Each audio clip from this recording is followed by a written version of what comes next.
고린도전서 4번째 시간인데 지난 시간에는 우리가 고린도 교회의 파벌들에 대해서 살펴보고 그래서 그 파벌들 때문에 사도 바울이 세례에 관해서 말씀하시는 것을 이제 살펴봤습니다. 세례를 통해서 여러분 우리는 예수 그리스도와 연합한 자가 되었습니다. 그래서 우리는 다른 몸이 아니고 여러 몸이 아니고 한 몸을 이루게 됩니다. 다시 말씀드려서 저와 여러분은 한 몸입니다. 그게 예수 믿는 것입니다. 우리가 예수를 믿는다는 것은 또 어떤 것인가 하면 날이 갈수록 우리가 하나의 몸으로 이루어져 가는 것을 말하는 것입니다. 우리는 다 다릅니다. 그렇죠? 우리 살아온 배경도 다르고 우리 성격도 다르고 성향도 다르고 전혀 다른 사람들임에도 불구하고 우리가 예수 그리스도 안에서 세례를 받으면 다시 말씀드려서 예수 그리스도와 함께 내가 죽고 예수 그리스도와 함께 부활하면 그래서 예수님과 연합이 되면 점점 어떻게 되는가? 하나로 연결되어 갑니다. 저와 여러분도 연결이 되고 여러분과 옆에 계신 분들도 연결이 되어 가고 그래서 하나가 되어 가는 것입니다. 그게 교회입니다. 교회. 교회는 혼자 있는 것이 아닙니다. 같이 연결되는 것입니다. 어떤 사람들은 어떻게 생각할지 모르겠습니다. 교회 그러면 생각나는 것이 건물, 십자가가 있는 건물일지도 모르겠고 어떤 분들은 교회 그러면 예배하는 것, 예배하는 곳 이렇게 생각할 수도 있겠습니다. 그런데 교회는 한마디로 정리를 하면 하나님께서 세상으로부터 우리를 불러내셔서 예수 그리스도와 한 몸을 이루게 하는 것을 그걸 교회라고 합니다. 여러분 너무나 중요한 겁니다. 사람들이 교회를 잘 모릅니다.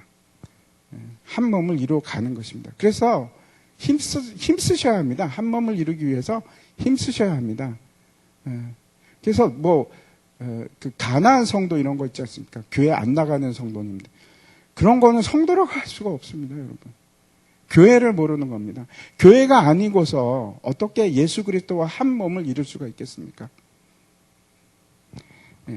그게 교회입니다. 그래서 교회라고 하면서 우리가 연결되지 않는다는 것은 정말 교회가 될 수 있는 것은 아닙니다. 분명히 한 몸으로 연결된다는 것은 다른 사람들과도 연결되는 것을 말합니다. 오늘 본문은 똑같은 배경입니다. 그 배경 하에서 여러 가지 파벌이 있었지 않습니까? 바울파도 있었고 아볼로파 그리고 이제 게바파, 베드로파죠.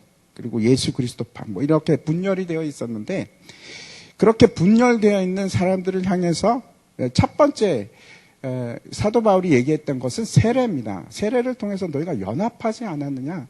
예수 그리스도와 한 몸을 이루지 않았느냐라는 것을 말씀하고 있고 두 번째 사도 바울이 지금 얘기하는 것은 뭔가 하면 십자가입니다. 십자가. 파벌을 짓고 있는 사람들을 향해서 십자가를 외칩니다. 오늘 본문 말씀을 보면서 말씀 전체가 얘기하는 것이 그겁니다. 하나님의 지혜와 사람의 지혜, 세상의 지혜의 차이입니다. 대조를 이루고 있는데 우리가 다시 한번 18절부터 20절까지 말씀을 한번 보겠습니다. 제가 읽겠습니다. 성경의 모든 말씀이 강력합니다. 강력하고 힘이 있는데 오늘 말씀, 이 말씀은 18절부터 시작해서 20절까지 이 말씀은 너무나 강력한 말씀입니다. 그래서 이 말씀이 사람을 변화시키고 우리 인생을 변화시키고 그런 능력이 있습니다. 오늘 말씀을 여러분 평생도록 가슴에 새기셨으면 좋겠습니다. 엄청난 말씀입니다. 제가 한번 읽어보겠습니다. 십자가의 도가 멸망하는 자들에게는 미련한 것이요 구원을 받는 우리에게는 하나님의 능력이라. 기록된 바 내가 지혜 있는 자들의 지혜를 멸하고 총명한 자들의 총명을 폐하리라 하였으니 지혜 있는 자가 어디 있느냐? 선비가 어디 있느냐? 이 세대의 변론가가 어디 있느냐? 하나님께서 이 세상의 지혜를 미련하게 하신 것이 아니냐? 지혜가 어디 있습니까? 여러분의 지혜는 뭡니까? 역사상 어느 시대나 어느 사람들이나 항상 동일하게 하는 질문들이 있습니다. 그 대답을 받기 위해서, 그 대답을 발견하기 위해서 수많은 노력을 하고 살아갑니다. 그게 어떤 것들입니까? 나는 누구인가? 나는 어디로서부터 와서 나는 어디로 가는가? 내 인생의 목적은 무엇인가? 나는 왜 살아야 하지? 끊임없이 묻지 않습니까? 세상 사람들이 끊임없이 고민하는 문제들입니다. 나는 누구인가? 왜 살아야 하지? 내 인생의 목적은 뭐지? 이 질문들이 세상 사람들뿐만 우리도 마찬가지였지 않습니까? 모든 사람들이 가지는 본질적인 문제입니다. 본질적인 질문입니다. 이게 가장 철학의 기본이 되는 명제이기도 합니다. 오늘 말씀을 통해서 우리가 모두 그런 명확한 이 질문들에 대한 확고한 대답을 가지셨으면 좋겠습니다. 나는 누구인가? 나는 도대체 뭔가? 내가 뭘 해야 하는가? 나 어디로 갈 건가? 무엇이 진리인가? 하나님은 도대체 무엇이 누구인가? 무엇이 성공인가? 내가 추구해야 되는 것은 뭔가? 나는 뭘로 만족할 수 있을까? 여러분 뭘로 만족하십니까? 참된 기쁨이 무엇인가? 도대체 뭐가 나를 행복하게 할 것인가? 기초적인 근본적인 문제들입니다. 모든 철학의 절대 명제이기도 합니다. 기본이 되는 문제입니다. 철학이 뭔가 하면 필로소피라고 합니다. 이게 필로에라는 것이 그리스어로 무슨 뜻인가 하면 사랑이라는 뜻입니다. 필하모니 그러면 하모니를 사랑하는, 필라델피아 그러면 아델피아가 형제, 그렇죠? 맞는지 모르겠는데 그런 것 같은데. 그리고 소피라는 것이 뭔가 하면은 소피아 지혜입니다. 지혜. 이제 5월달에 가면 이제 성지순례 가실 텐데 그때 이제 터키에 가면 이스탄불로 또 가실 겁니다. 그러면 거기에 굉장히 오래된 그 소피아 대성당이라고 있습니다. 그 소피아 성당이 있습니다. 어마어마하게 큰 도움인데 기둥이 하나도 없습니다. 엄청나게 큰 도움인데 그 밑에 기둥, 지금도 그렇게 만들기 힘들다고 합니다. 그런데 이제 지금은 그게 이슬람 사원으로 바뀌었는데 아마 거기도 가실 겁니다. 하여튼 그 이름이 소피아입니다. 소피아 대성당. 근데 그래서 이제 필로소피 그러면은 어떤 식인가 하면 지혜를 사랑하는 그게 철학이라는 뜻입니다. 그래서 철학이라는 것이 뭔가 하면 사람이 자신의 문제를 아주 기본적인 근본적인 문제에 대해서 그걸 해결하기 위해서 끊임없이 생각하고 그 지혜가 뭘까? 그 지혜를 사랑하는 마음 때문에 하는 것이 철학입니다. 고린도 교회가 어디에 위치하고 있는가 하면은 아테네에서 서쪽으로 한 80km 더 가면은 고린도가 있습니다. 근데 여러분 잘 아시죠? 아테네가 어떤 도시인지. 아테네는 우리가 잘 알고 있는 그 고대 철학자들, 소크라테스, 아리스토텔레스, 세네카, 또 피타고라스, 플라톤, 이런 사람들이 다, 그 쟁쟁하던 사람들이 다 있던 곳이 저 아테네입니다. 근데 거기서 조금 떨어져 있는 것이 고린도인데, 당연히 고린도도 그 철학적인 발전하고 그 놀라운 그 철학 사상으로부터 예외가 아닙니다. 고린도 사람들이 바울이나 아볼로, 그다음에 베드로 같은 사람 뒤에 줄서기를 하는 이유도 당연합니다. 왜 그런가 하면 같은 맥락입니다. 자신이 좋아하는 그 철학적인 사상을 가지고 있는 사람들, 또 그런 사람들, 내가 보기에 저게 맞을 것 같아 하는 사람 뒤에 줄을 서는 겁니다. 그게 자랑입니다. 그게 내 정체성인 겁니다.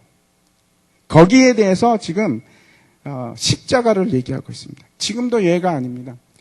많은 사람들이 우리의 생각에 영향을 미칩니다. 예를 들어서 어떤 유명한 교수가 됐건, 아니면 그 사람이 무슨 철학자가 됐건, 아니면 학교 선생님이 되었건, 아니면 무슨 오피니언 리더가 되었건, 우리가 텔레비전을 키면은 텔레비전에 나오는 사람들이 끊임없이 우리에게 무슨 메시지를 줍니다. 그걸 우리에게 계속해서 주입을 합니다.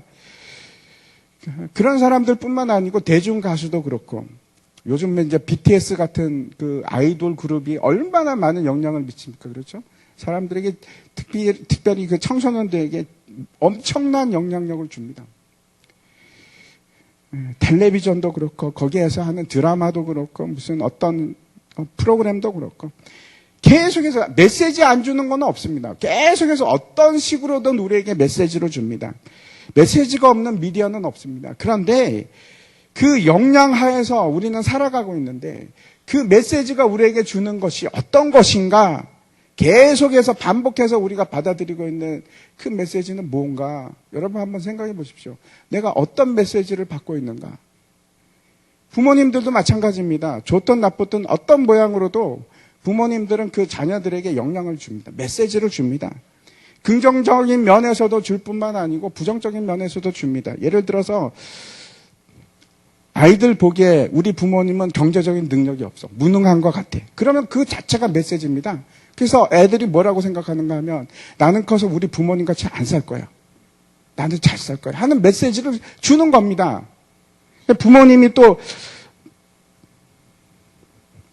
계속해서 엄마가 공부해라 그러면 그게 메시지가 됩니다.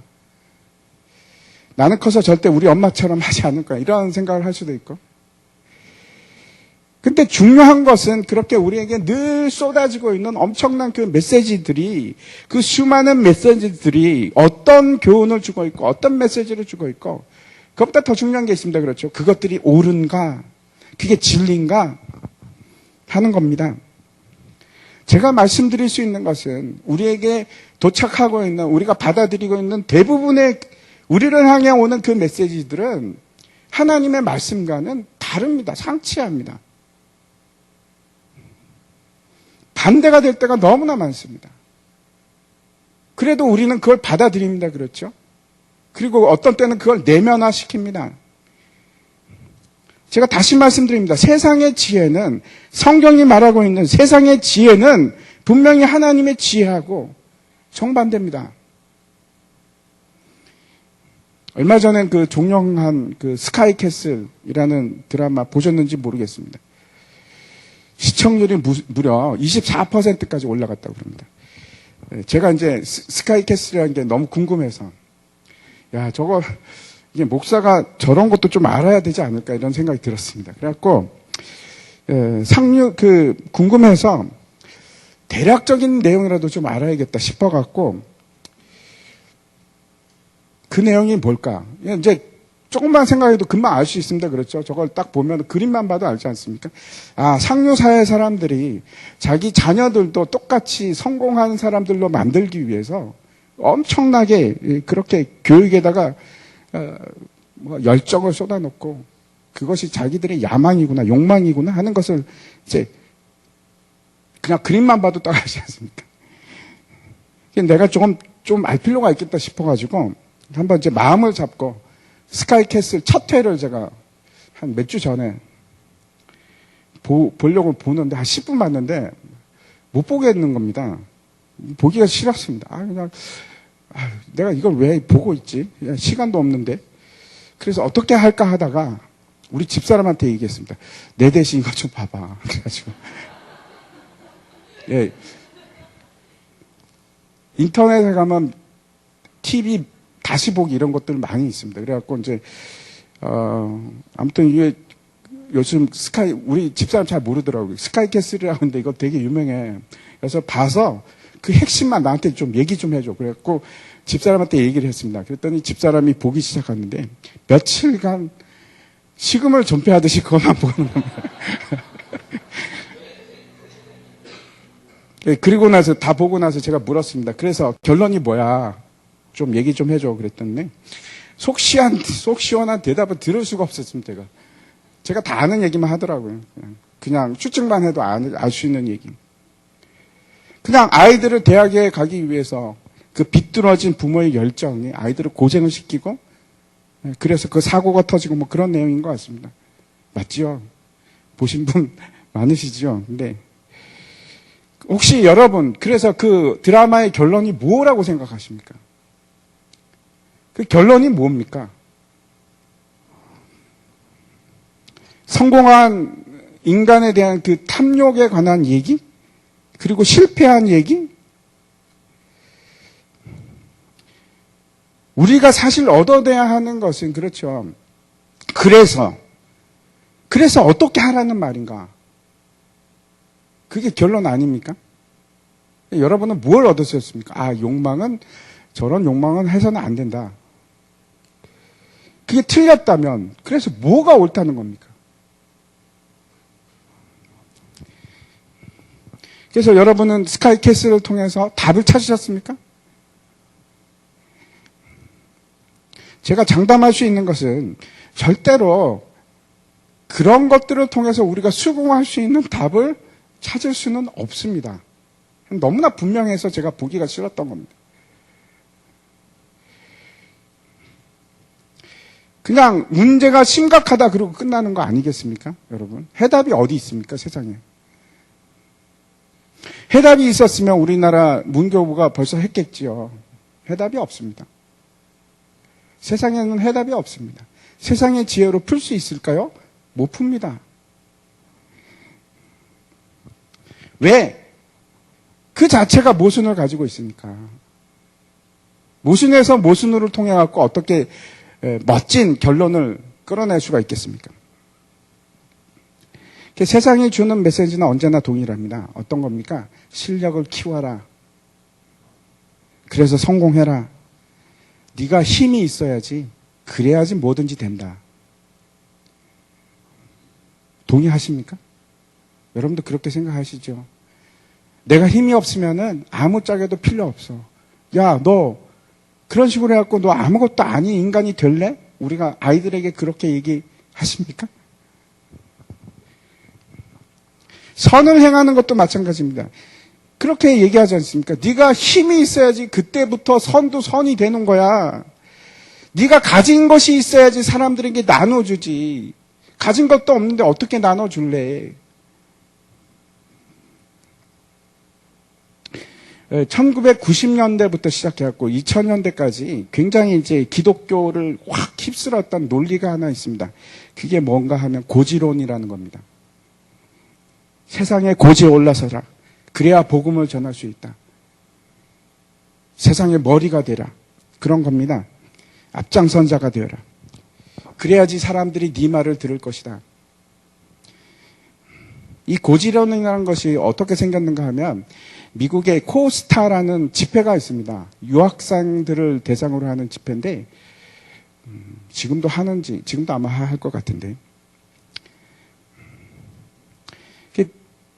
그때 이제 한 목사님, 제가 이름은 밝히지는 않겠습니다. 한 목사님이 미국 코스타에 강사로 오셔갖고 이 고지론에 대해서 막 설교를 하셨는데 그게 엄청난 반향을 일으켰습니다. 그 당시만 해도 80년대, 90년만 해도 그전에는 더 그랬고요. 80년 초, 80년, 90년 초까지만 해도 미국에 유학 가는 사람들은 그래도 엘리트 소리를 듣던 사람들입니다. 아무나 갈 수 있는 그런 게 아니었습니다.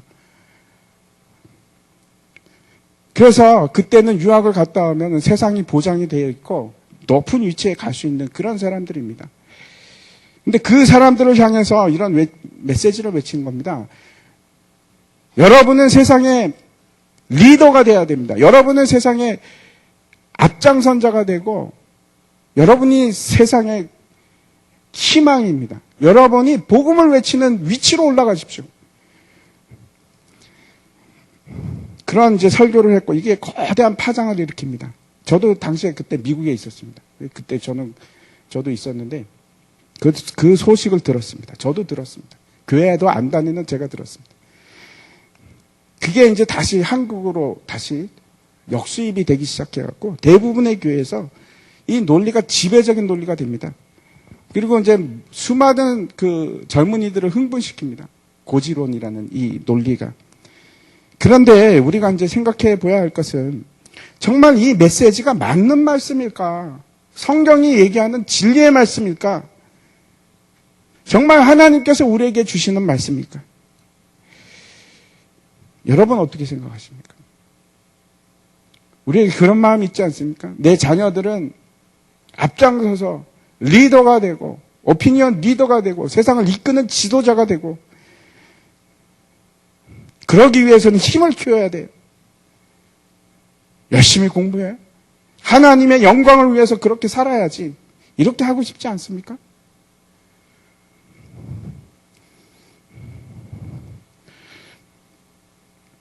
우리도 계속해서 자녀들에게 그런 메시지를 주고 있지 않습니까? 여러분은 어떤 메시지를 주십니까? 자녀들에게. 여러분이 자녀들에게 그렇죠. 주기를 원하는 메시지는 내가 뼈저리게 느끼고 야 그래 이렇게 살아야 한다. 이런 말씀을 그런 철학을 여러분의 자녀에게 주지 않겠습니까? 아마 여러분 그 부모님들 중에서 자녀들에게 공부 열심히 좀 해라 하는 말 하지 않으신 부모님들 계십니까? 대부분 하시죠. 안 하시는 분도 계시지만. 공부 열심히 하는 게 왜 나쁘겠습니까? 좋습니다. 열심히 해야 됩니다. 그런데 왜 열심히 해야 되는가? 공부를 왜 열심히 해야 되는가? 여러분은 왜 공부를 열심히 하라고 하십니까? 하나님의 영광을 위해서? 힘을 기르기 위해서 세상에 떳떳해지고 나서 그리고 뭔가를 하기 위해서? 그래서 보란듯이 성공하고 그때 세상에 나타나기 위해서? 힘이 있고 힘을 기르기 위해서?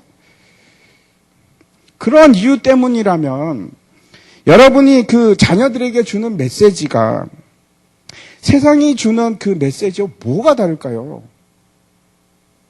그 고지론하고 뭐가 다를까요? 똑같죠. 그렇죠. 고지론하고 똑같습니다.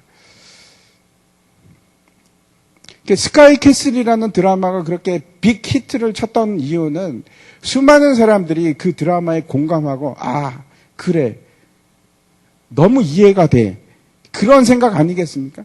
우리 모두 그런 열망을 가지고 있는 겁니다. 내 자식을 어떻게 해서든 성공시키고 싶어하는. 왜 그렇습니까? 왜 공감이 됩니까? 우리들 속에서도 계속해서 세상에서 중요한 것은 학벌이야. 세상에서 중요한 건 성공이야. 잘 사는 것이 곧 행복 아니겠어? 하는 생각이 나를 지배하고 있으니까 공감이 가는 겁니다. 그걸 떠나지 않으니까. 그래서 욕은 하지만 속으로는 그 스카이 캐슬에 들어가고 싶어서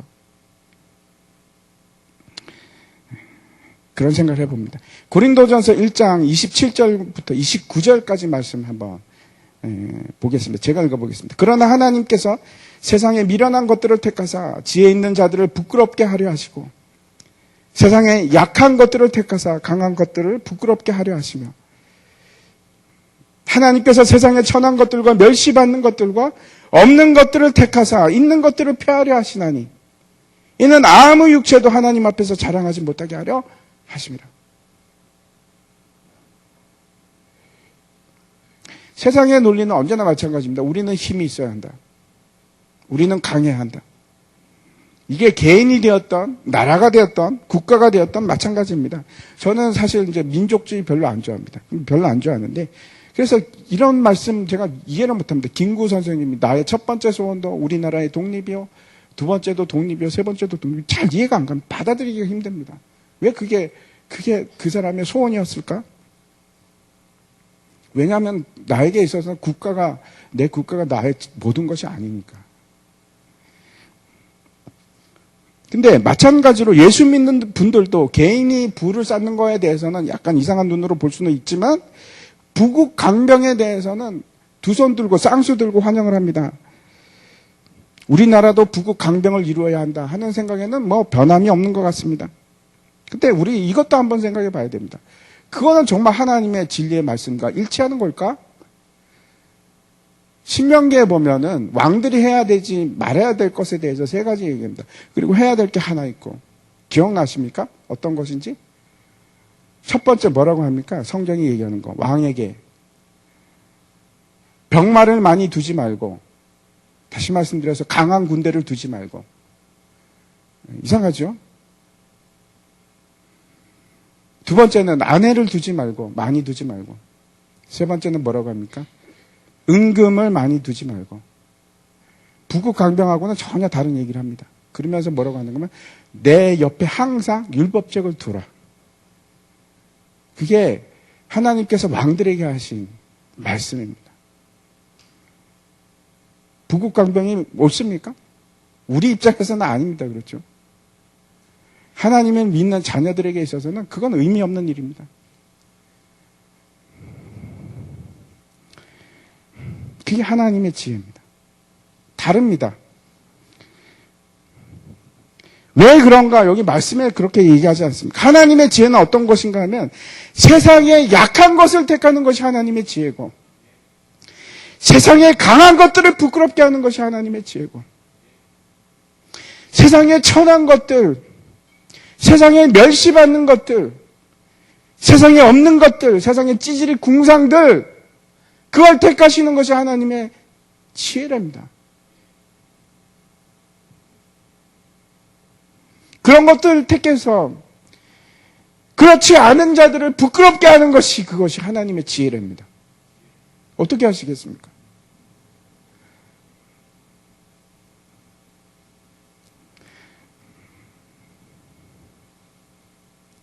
왜 그럽니까? 그래서 하나님 앞에서 그 누구도 자랑하지 못하게 하시려고, 아무런 자랑거리도 잊지 못하게 하시려고.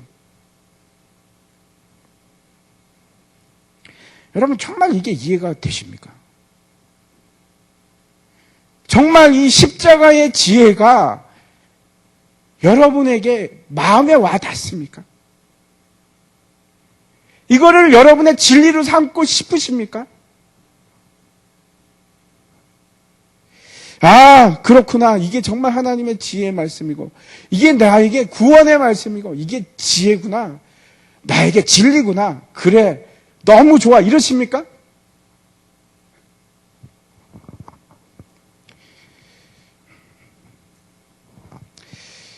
아니야. 그럴 리가 없어. 이런 것들이 무슨 지혜가 되겠어. 어떻게 저렇게 살아? 아니지, 저건 아니지. 적당히, 그래, 세상에는 적당한 것이 참 좋아. 제가 수도 없이 많이 들어봤습니다. 적당히 해야지. 그렇게 살면 안 되지.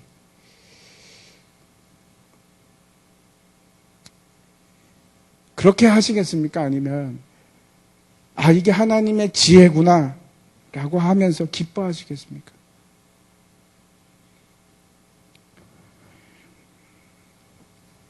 저는 그래서 공부를 못해야 된다, 공부를 안 해야 된다, 노력하지 않아도 된다, 이런 말씀 드리는 거 전혀 아닙니다. 성경에도 그렇게 얘기합니다. 출애굽기 20장에 10계명 말씀하실 때 하나님께서 그러시죠. 20장 9절에 보면 엿새 동안은 힘써 내 모든 일을 행할 것이다. 힘써서 하랍니다. 그게 하나님의 명령입니다. 힘써서 하셔야 됩니다. 세상에서 열심히 일하고 세상에서 열심히 공부해야 됩니다. 그게 하나님의 명령입니다. 문제는 그 열심히 하는 목적이 어디에 있는가? 그게 다른 겁니다. 그렇죠?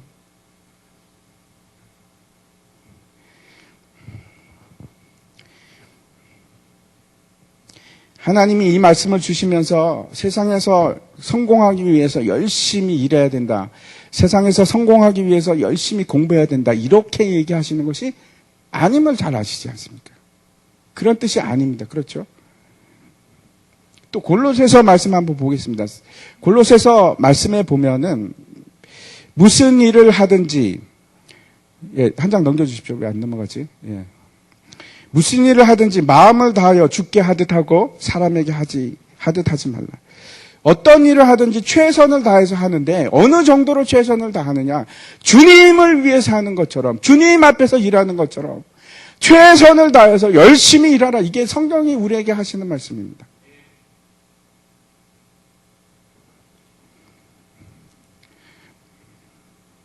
근데 성공하기 위해서가 아닙니다. 주님을 위해서 하는 겁니다. 주님을 위해서.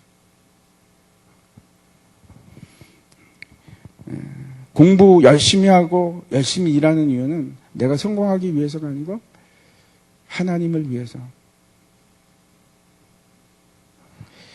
다시 오늘 본문으로 돌아가도록 하겠습니다. 18절 말씀인데 같이 한번 읽도록 하겠습니다. 같이 읽겠습니다. 시작. 십자가의 도가 멸망하는 자들에게는 미련한 것이요 구원을 받는 우리에게는 하나님의 능력이라. 먼저 십자가의 도가 무엇일까? 십자가의 도라고 할 때 이 도라는 것은 어떤 거냐면 말입니다. 말. 프리칭입니다. 그래서 십자가의 복음, 십자가의 말씀, 그런 뜻입니다. 다시 말씀드려서 이 십자가의 도는 세상의 지혜와 정반대가 되는 십자가의 말씀, 세상의 지혜와 반대가 되는 십자가의 지혜. 세상에는 여러 가지 종류의 사람들이 있는 것이 아니고 성경이 말하는 것은 언제나 두 종류입니다. 그렇죠. 하나는 멸망당하는 사람들, 그리고 또 하나는 구원받는 사람들. 두 가지밖에 없습니다. 근데 어떤 사람들이 멸망으로 가는 사람들입니까? 또 어떤 사람들이 구원을 받는 사람입니까?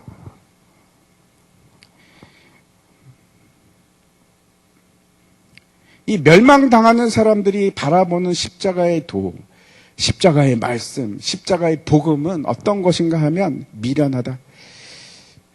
이 미련하다는 것이 어떤 뜻인가 하면 바보 같다, 어처구니 없다, 불합리하다, 이해할 수 없다, 미쳤다, 끔찍하다. 도대체가 말이 안 되는 말이다. 그런 뜻입니다. 광야에서 이스라엘 사람들이 하나님을 원망하기 시작했습니다. 이게 뭐야? 우리가 이 광야에서 먹을 것도 없고 마실 물도 없고, 그리고 지금 이제는 지쳤어. 그 하찮은 것들, 하찮은 거 그게 뭘까요? 만나. 그 하찮은 거 먹는 거 이제 질렸어. 모세가 우리를 이 광야까지 불러내어서 여기서 죽게 만드는구나. 그럽니다. 그 원망하는 백성들을 향해서 하나님께서 심판하시는데 불뱀을 가지고 심판하십니다. 불뱀들이 와서 사람들을 막 물기 시작하는 겁니다. 그래서 막 사람들이 죽어나가는데 그 원망하는 백성들이 이제 후회하고 회개하기 시작합니다. 좀 살려주십시오. 그래서 이제 모세가 하나님을 향해서 이제 기도하기 시작하는데 하나님께서 뭐라고 하시냐면 장대 위에 불뱀, 노수로 뱀을 만들었고 그 위에 달아라. 그리고 그것을 바라보는 자는 살리라. 그렇게 말씀을 하셨습니다. 여러분, 얼마나 바보 같은 짓입니까? 저걸 보면은 산다니요. 불뱀에 물렸으면 치료를 받아야죠. 찢어서 거기서 독을 빼내든지 아니면 해독제를 찾아갖고 해독제를 먹든지 열을 식히든지 무슨 짓을 해야지요. 그렇죠. 저걸 본다고 낫는다는 게 도대체 말이나 됩니까? 그런 어리석은 소리가 어디 있습니까? 저걸 보면은 독이 사라진다니요. 무슨 그런 말도 안 되는 소리가 있습니까? 얼마나 바보 같습니까? 근데 그 바보 같은 사람들이 살았습니다. 그 바보 같고 어리석은 사람들이 밖에 나가서 저걸 보고 독이 사라졌습니다. 그 몸에서 독이 사라졌습니다.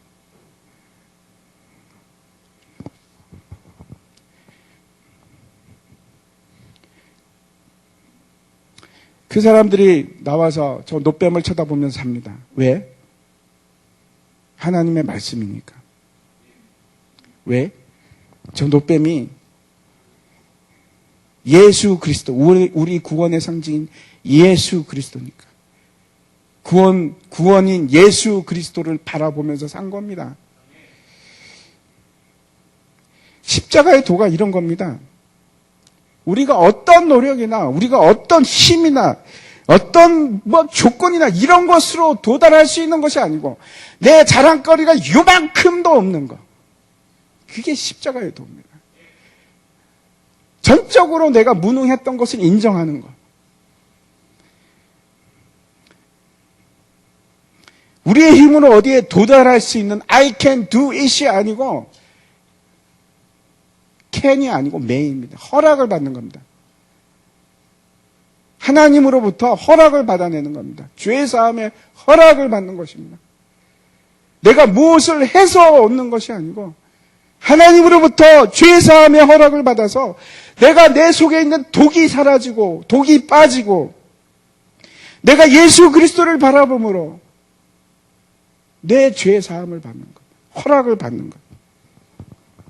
믿음으로, 하나님의 말씀을 믿음으로. 이게 하나님의 지혜고 세상 보기에는 그지없는 미련한 짓입니다. 문제는 멸망받는 자들이 하나님의 지혜를 자신의 지혜로 재단하는 겁니다. 그건 말이 안 돼. 도저히 받아들일 수가 없어. 이해가 돼야지 하지. 무슨 짓이야 그게. 너나 그렇게 해. 나는 그렇게 못해. 예수 잘 믿어. 나는 못해. 그 사람들은 마음이 어두워져서 그렇죠. 하나님의 지혜를 볼 수가 없습니다. 이해할 수도 없고 상상할 수도 없고 하나님의 능력이 어떤 것인지 알 수가 없습니다. 그래서 고린도전서 2장 14절 그 다음 장에 보면 이렇게 되어 있습니다. 육에 속한 사람은 하나님의 성령의 일들을 받지 아니하나니 이는 그것들이 그에게는 어리석게 보임이요 또 그는 그것들을 알 수도 없나니 그러한 일은 영적으로 분별되기 때문이라. 육에 속한 사람들, 자연에 속한 사람들, 세상에 속한 사람들, 그 사람들은 초자연적인 힘, 하나님의 능력, 다시 말씀드려서 영적이고 하나님의 권능에 속한 일들, 그런 건 도저히 받아들일 수가 없습니다. 이해할 수도 없고 그게 너무나 자연스러운 일입니다. 그게 이상한 게 아니고 그게 너무나 자연스러운 일입니다. 제가 다시 말씀드립니다. 초자연적이라는 것, 초월이라는 것은 그 말 자체가 그런 겁니다. 우리가 이해하거나 상상하거나 우리의 지식과 지혜로 도달할 수 있으면 그걸 초월이라고 하지 않습니다. 도달할 수 없는 건데 뭐 도저히 이룰 수가 없는 건데 하나님께서 간섭하지 않으면 도저히 알 수 없는 지혜가 하나님의 지혜인데 그 초월에 가는 것은 어리석게 보일 뿐입니다. 알 수도 없고 이성이 작동할 수가 없습니다. 이성이 작동하면 그걸 초월이라고 하지 않습니다. 사람으로는 도저히 이해할 수 없는 것들. 왜? 그 속에 성령이 없으니까 이해를 못하는 겁니다. 그런데 구원을 받는 우리에게는 그 십자가의 도가 모든 것이 됩니다. 우리 삶의 중심이 됩니다. 제가 그냥 하는 말이 아닙니다. 저와 여러분의 삶의 중심이 십자가가 되는 겁니다. 그리고 그것이 하나님의 능력이 되고 그래서 우리 삶 속에서 하나씩 십자가의 도가 아닌 것들을 제거해 나가는 겁니다. 왜? 우리는 아니까. 진짜 능력이 거기서 나온다는 것을. 세상이 말하는 그 지혜 속에서 능력이 나오는 것이 아니고 십자가 속에 진짜 능력이 있다는 것을 우리는 아니까 그걸 찾는 겁니다. 한번 생각해 보시기 바랍니다. 우주 창조자 하나님께서 우주의 통치자가 이 세상을 구하기 위해서 정말 어처구니 없는 일을 하십니다. 이해할 수 없는 일을 하십니다. 왜 세상을 구원하는데 자기 아들을 죽여? 가장 사랑하는 그 아들을 왜 죽이냐고요? 그걸 그냥 죽이십니까? 십자가에 치욕적으로 멸시를 받으면서 죽게 하십니다. 어떻게 세상을 구원할 자가, 자기 자신도 구원하지 못하는 자가, 그 자가 무슨 구원을 한다고? 그게 무슨 성공이고, 그게 무슨 구원이고,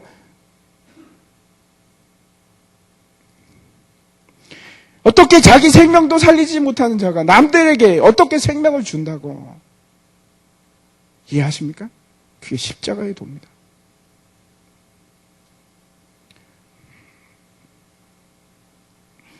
세상 사람들에게는 이 말 자체가 말이 안 되는 말입니다. 도대체 그게 말이라고 해? 왜 그렇습니까? 하나님은 선하시기 때문에. 여러분 아십니까? 세상에서 가장 놀랍고 두렵고 신기하기도 하고 우리를 경외심을 느끼게 하는 단어가 있는데, 말이 있는데, 그게 뭔가 하면 하나님은 선하시다 하는 겁니다. 하나님은 선하시다. 아니, 저게 뭐가 이상합니까? 여러분 그렇게 생각하십니까? 여러분, 선하시다 하는 말은 하나님은 정의로우시다 하는 말과 같습니다. 하나님은 불의를 참지 못하기 때문에 선하신 분입니다. 다시 말씀드려서 불법을 행하는 자는 그냥 두지 않으시는 것이 하나님의 선하신, 그걸 우리가 선이라고 하지 않습니까? 그래서 하나님은 선하시기 때문에 당연히 우리 불법을 행했던 우리를 벌하실 수밖에 없는데, 그런데 하나님은 그 선하심 때문에 어떻게 하신 줄 아십니까? 우리 선하시기 때문에 우리를 구원하시기 위해서 그 아들을 처참한 십자가에서 죽이십니다. 그걸 뭐라고 하는 거야? 하나님은 선하시다고. 이해가 가십니까? 왜 저게 경악스러운 얘기인지? 하나님이 선하시기 때문에 그 아들을 처참하게 죽이는 것을 하나님은 선하시다라고 얘기하는 겁니다.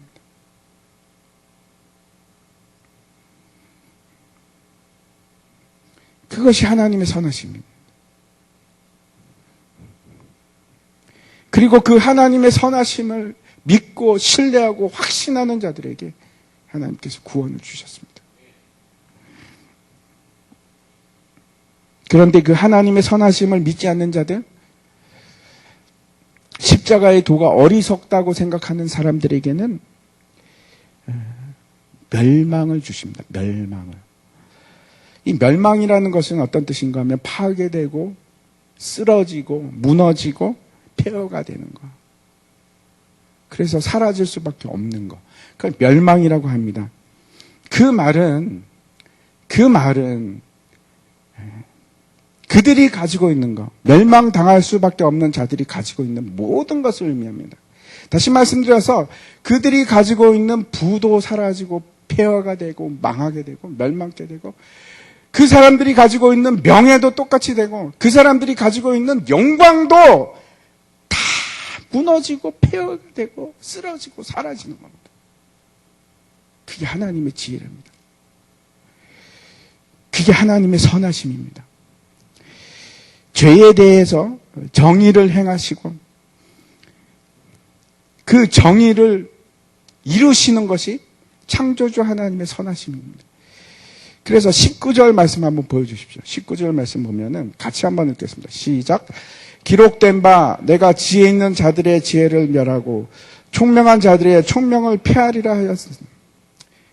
부와 명예와 영광만을 폐하는 것이 아니고 뭐까지 폐하시는가? 그들의 지혜까지, 세상의 지혜까지, 그들의 총명까지.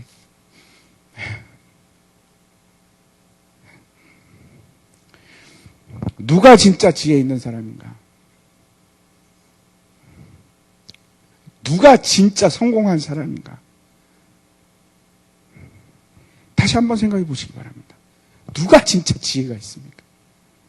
누가 진짜 현명한 사람입니까? 십자가의 도를 따르는 사람들입니다. 그래서 20절에 이렇게 얘기합니다. 같이 한번 읽겠습니다. 시작. 지혜 있는 자가 어디 있느냐? 선비가 어디 있느냐? 이 세대의 변론가가 어디 있느냐?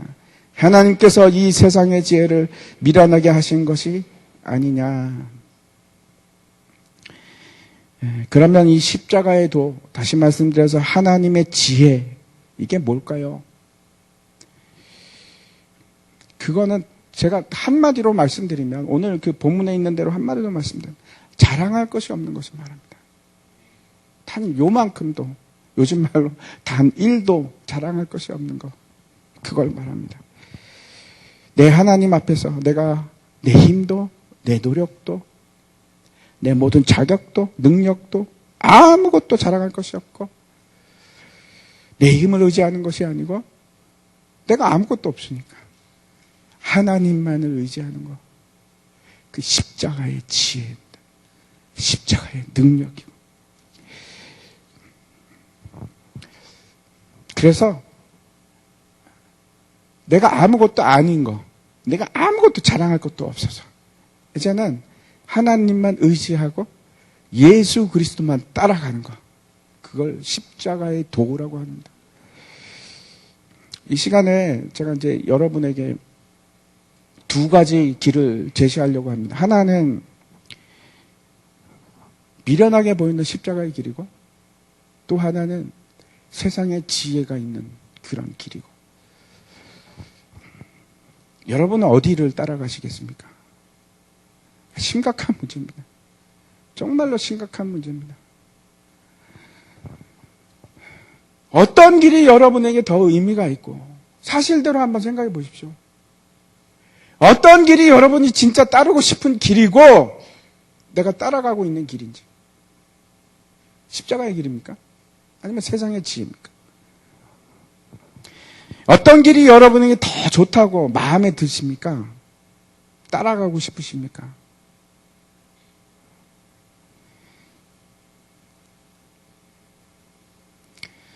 저는 지금 여전히 세상의 지혜가 가치가 있어 보이고, 세상의 지혜가 더 좋을 수도 있다고 생각하는 여러분에게 말씀드리는 겁니다.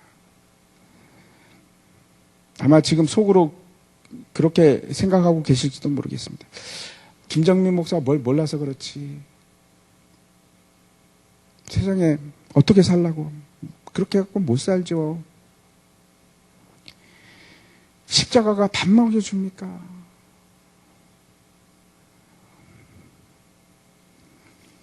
물론 목사님이 뭐라고 하는지 제가 다 100% 이해합니다. 근데 현실은 그렇지가 않아요, 목사님.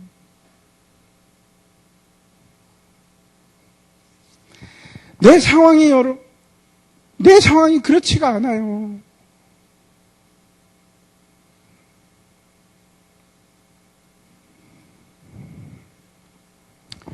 지금 그렇게 생각하시는 여러분들에게 제가 말씀드리는 겁니다.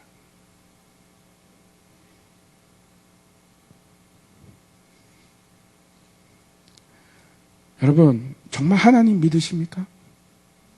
아멘이십니까?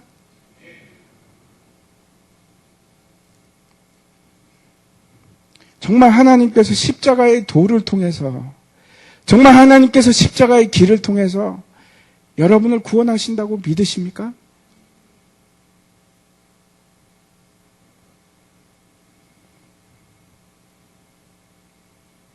그럼 믿는 대로 행하십시오.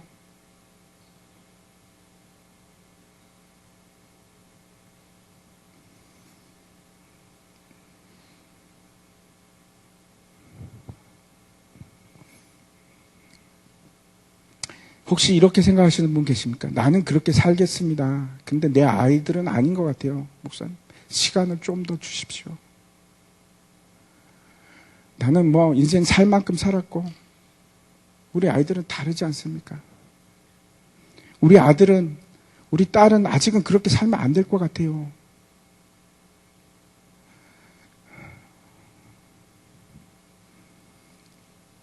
그래도 그 아이들이 자리를 좀 잡고 그리고 나서 예수 잘 믿으면 되지 않겠습니까?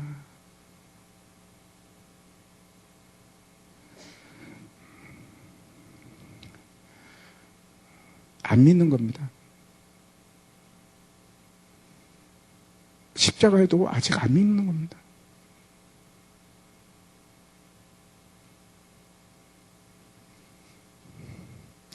그게 정말 진리라고 생각하시면 그대로 사셔야죠. 내가 그렇게 못 사는 이유는 내가 아직도 믿음이 안 가서, 그 말씀에 아직도 신뢰가 안 가서.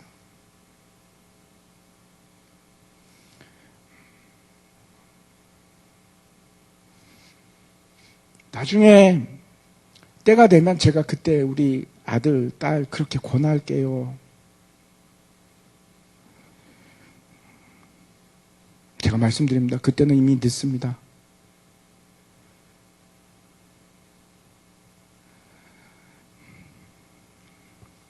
신중하시기 바랍니다. 에베소서 5장 말씀인데, 에베소서 5장 15절부터 17절까지 없습니까? 제가 읽겠습니다. 그런즉 너희가 어떻게 행할지를 자세히 주의하여 지혜 없는 자 같이 말고 오직 지혜 있는 자 같이 하여 세월을 아끼라. 때가 악하니라. 그러므로 어리석은 자가 되지 말고 오직 주의 뜻이 무엇인가 이해하라. 어떻게 행할지 자세히 주의해서 행하랍니다. 이게 무슨 말인가 하면 돌다리도 두드리고 가듯이 그렇게 조심조심 한 걸음. 왜 그런가 하면 여러분, 시간은 가면 다시 돌아오지 않습니다. 여기서 세월을 아끼라 무슨 뜻인가 하면 시간을 돈 주고 살라는 뜻입니다. 기회를 절대로 놓치지 말라는 겁니다. 어리석은 자같이 세상의 지혜를 따라가는 자가 되지 말고 하나님의 뜻이 무엇인지, 하나님의 지혜가 무엇인지 이해하라. 세상이 악하니라.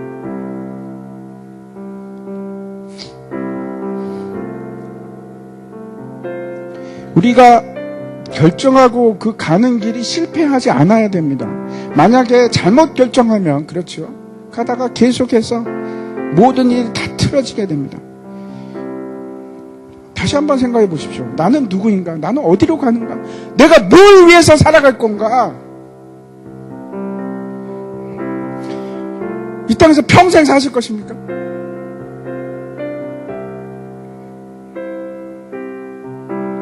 십자가의 도는 하나님의 지혜고 우리가 취할 모든 것입니다.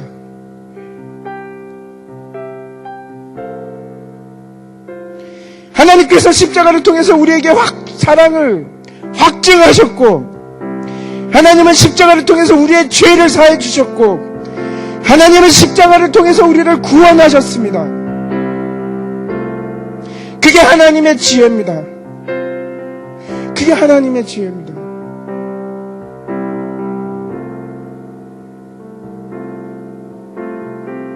십자가를 통해서 우리가 할 수 없는 일을 하나님께서 하셨고, 십자가를 통해서 하나님께서 우리의 삶을 완전하게 만들어 가시고, 십자가를 통해서 우리를 변화시키기 시작하시고, 십자가를 통해서 우리에게 만족을 주시기 시작하시고, 십자가를 통해서 우리에게 기쁨을 주기 시작하시고, 십자가를 통해서 우리에게 행복을 주기 시작하시고,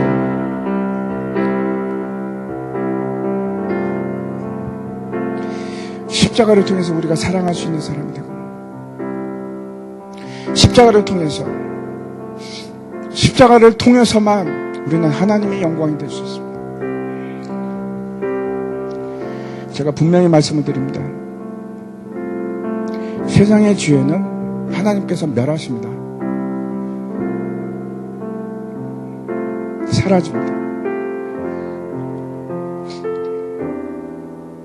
세상의 지혜는 결코 여러분에게 만족을 줄 수도 없고, 세상의 지혜는 결코 여러분에게 기쁨을 줄 수도 없고, 세상의 지혜는 결코 여러분에게 행복을 줄 수도 없습니다.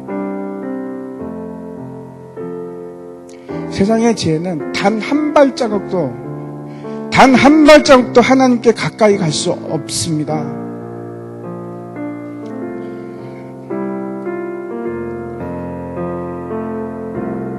그리고 세상의 지혜는 여러분을 구원할 수 없을 뿐만 아니고, 세상의 지혜는 여러분을 멸망케 합니다.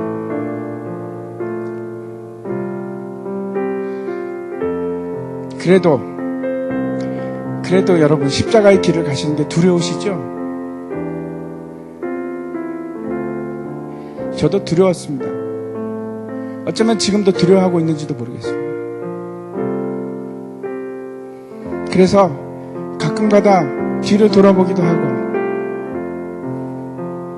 가끔가다 세상의 지혜를 찾고 싶기도 합니다. 근데 예수님께서 제가 아무것도 가지고 있지 않을 때, 예수님께서 제가 세상에서 가장 낮아졌을 때, 그때 예수님께서 저를 만나 주셨고, 그리고 내 힘이 아닙니다. 그리고 예수님께서 하나님의 능력으로 살아가는 것이 무엇인지 하나씩 가르쳐 주시기 시작했습니다. 지금도 배우고 있습니다.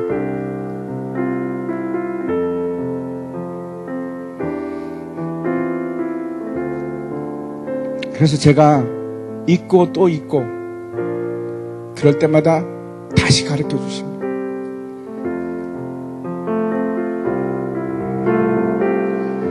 그래서 제가 여러분들에게 말씀드릴 수 있는 것은 시간이 갈수록 이게 진짜구나, 이게 진리구나, 이게 참된 길이구나, 분명히 여러분들에게 말씀드릴 수 있습니다.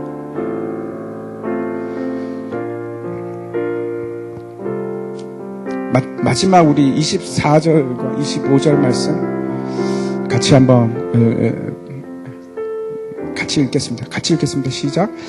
오직 부르심을 받은 자들에게는 유대인이나 헬라인이나 하나님의 능력이요 하나님의 지혜, 하나님의 어리석음이 사람보다 지혜롭고 하나님의 약하심이 사람보다 강하니라.